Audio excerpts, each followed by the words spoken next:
여자 배구 아시아 쿼터 드래프트, 충격적인 선택과 예상치 못한 전개. 드래프트의 전격적인 결과들. 여자 배구 아시아 쿼터 드래프트가 드디어 막을 내렸습니다. 이번 드래프트는 예상을 뛰어넘는 선택들로 인해 배구 팬들 사이에서 뜨거운 화제를 모으고 있습니다. 특히 부상으로 시즌을 마무리했던 선수들이 새로운 팀에서 도전을 이어가게 된 점이 가장 주목받는 부분인데요. 각 구단의 선택과 그 배경에 대해 심층적으로 알아보겠습니다. 1순위 페퍼더축은행의 위험한 선택, 스테파니 와일러. 페퍼더축은행은 드래프트 1순위 지명권을 활용해 전 시즌 GS 칼텍스에서 활약했던 스테파니 와일러를 선택했습니다. 와일러는 흥미롭게도 지난 시즌 아시아 쿼터 트라이아웃에서 가장 마지막으로 지명되었던 선수였지만 이번에는 완전히 반대되는 상황이 연출된 것이죠. 195cm의 압도적인 신장을 자랑하는 와일러는 컵 대회부터 그 높이를 활용한 폭발적인 득점력을 보여주었습니다. 특히 팀의 핵심 공격수인 실바가 부상으로 이탈한 후에는 GS 칼텍스의 주포 역할을 완벽하게 수행하기도 했죠. 그러나 그녀의 활약은 오래가지 못했습니다. 2라운드 흥국생명전 1세트에서 공격을 시도하던 중 오른쪽 발이 미끄러지면서 심각한 부상을 당했고 결국 우측 아킬레스건 파열이라는 큰 부상으로 시즌을 마감해야 했습니다. 장소연 감독은 와일러의 경기를 직접 지켜본 경험이 있어 그녀의 장점인 압도적인 높이와 타점을 높이 평가한 것으로 보입니다. 만약 와일러가 부상에서 완전히 회복하여 건강을 유지할 수 있다면 페퍼더축은행에게는 큰 전력이 될 것으로 기대됩니다. 부상의 아쉬움을 삼켰던 와일러는 이제 새로운 팀에서 그 한을 풀 기회를 얻게 되었습니다. 2순위 도로공사, 검증된 자원 타나차와 재계약 성공. 2순위 지명권을 보유한 도로공사는 이미 검증된 자원인 기존 아시아 쿼터 타나차와의 재계약을 발표했습니다. 윤희의 대체 선수로 도로공사에 합류했던 타나차는 지난 시즌 단 24경기만 뛰고도 388득점이라는 놀라운 기록을 세웠습니다.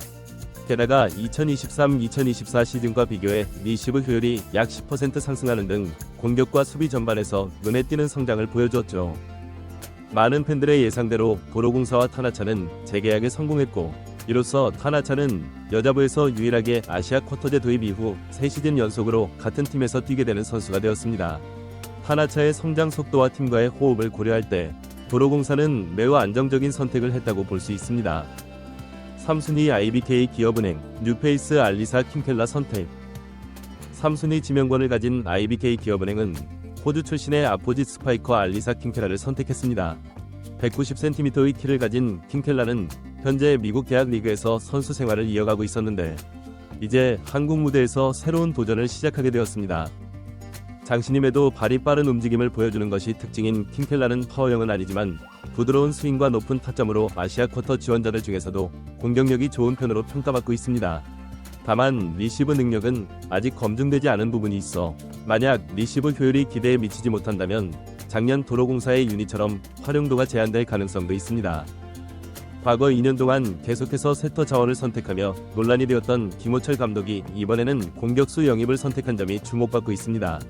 이는 기업은행이 공격력 강화에 초점을 맞추고 새로운 시즌을 준비하고 있다는 신호로 해석될 수 있겠습니다. 4순위 GS 칼텍스, 레이나 토코의 복귀. GS 칼텍스는 4순위 지명권으로 전 흥국생명 소속이었던 레이나 토코를 선택했습니다. 2023-2024 시즌 흥국생명에서 주목할 만한 활약을 펼쳤던 레이나는 특히 챔피언 결정전에서 3경기 내내 20득점 이상을 기록하는 등 압도적인 경기력을 보여주었습니다. 시즌 종료 후 레이나는 7개 구단 아시아 쿼터 선수 중 유일하게 트라이아웃에 참가하지 않아 한국을 떠나게 되었지만 새 시즌을 앞두고 다시 한번 아시아 쿼터 드래프트에 지원하면서 한국 무대로의 복귀를 선언했습니다. 결국 4순위로 GS 칼텍스의 유니폼을 입게 된 레이나는 2시즌 만에 V리그로 돌아오게 되었습니다. 날개 자원을 찾는 팀들이 많았던 이번 드래프트에서 레이나는 지명이 유력한 후보로 꼽혔으며 GS 칼텍스는 이미 검증된 공격 자원을 확보하는 데 성공했습니다. 레이나의 V리그 적응력과 경험은 새 팀에서도 큰 자산이 될 것으로 기대됩니다. 5순위 흥국생명, 믿음의 자원 피치와 재계약. 5순위 지명권을 가진 흥국생명은 새로 부임한 요시하라 감독이 단상에 올라 피치와의 재계약을 발표했습니다.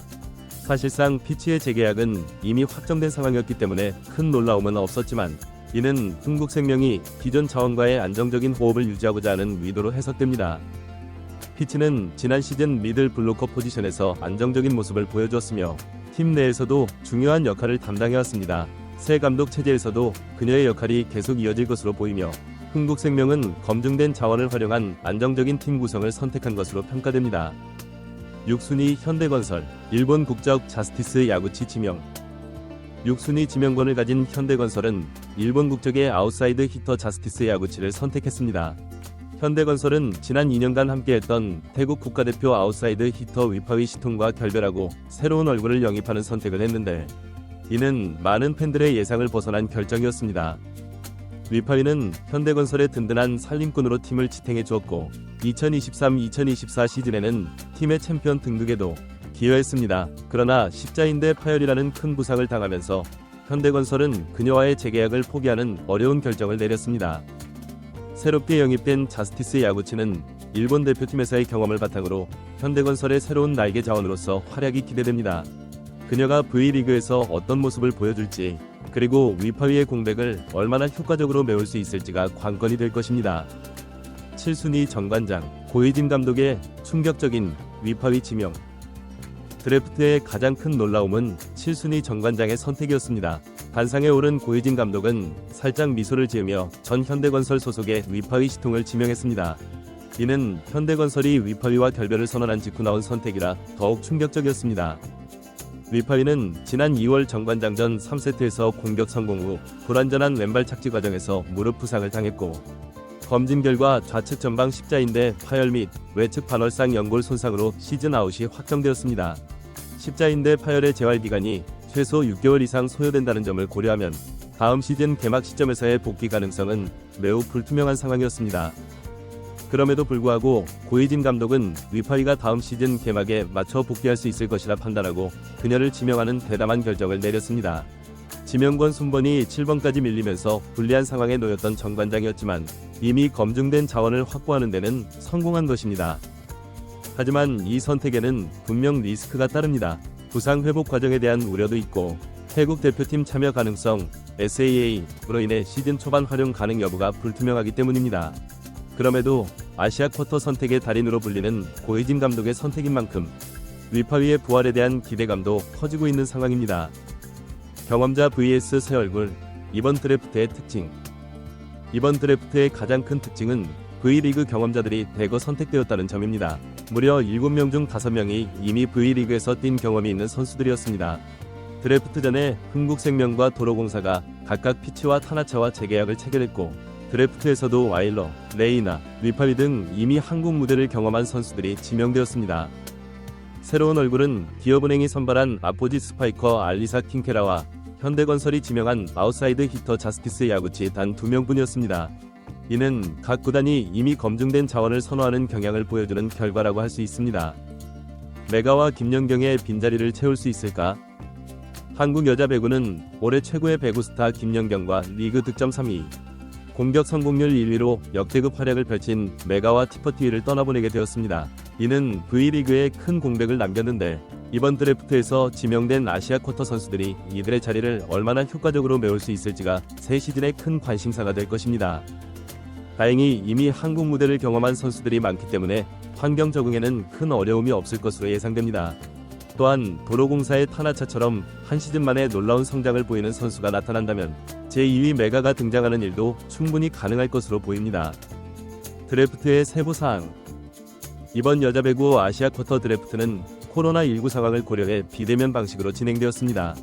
드래프트를 통해 선발된 신규 선수들의 연봉은 12만 달러, 2년차 이상 선수들은 15만 달러를 받게 될 예정입니다. 이처럼 각 구단의 다양한 선택과 전략이 돋보였던 이번 드래프트는 내년 시즌 V리그의 흥미로운 전개를 예고하고 있습니다. 부상에서 복귀하는 선수들의 활약, 새롭게 V리그에 도전하는 선수들의 적응, 그리고 이미 검증된 자원들의 안정적인 기량 발휘까지 다양한 스토리라인이 기다리고 있는 2024-2025 시즌이 벌써부터 기대됩니다. 새 시즌을 향한 기대감.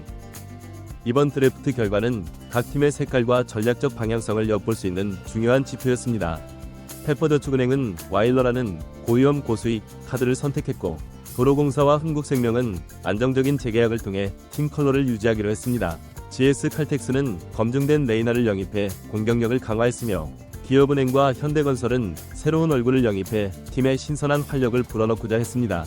그리고 정관장은 부상의 리스크를 감수하고 위파위라는 검증된 자원을 선택하는 과감한 결정을 내렸죠. 이처럼 다양한 전략과 선택들이 어우러진 이번 드래프트는 내년 시즌 V리그가 얼마나 치열하고 흥미진진하게 전개될지를 예고하고 있습니다. 특히 김연경과 메가의 부재 속에서 리그에 새로운 스타가 탄생할 수 있을지, 그리고 각 팀이 어떻게 전력을 재구성해 챔피언 자리를 놓고 경쟁할지 팬들의 관심이 집중되고 있습니다. 부상에서 복귀하는 와일러와 위파위, V리그로 돌아온 레이나, 그리고 한국 무대에 첫 발을 내딛는 킹케라와 야구치까지 각자의 스토리를 안고 새 시즌을 준비할 아시아 쿼터 선수들의 활약이 벌써부터 기대됩니다. 이들이 그려낼 새로운 V리그의 역사를 함께 지켜봐 주시기 바랍니다.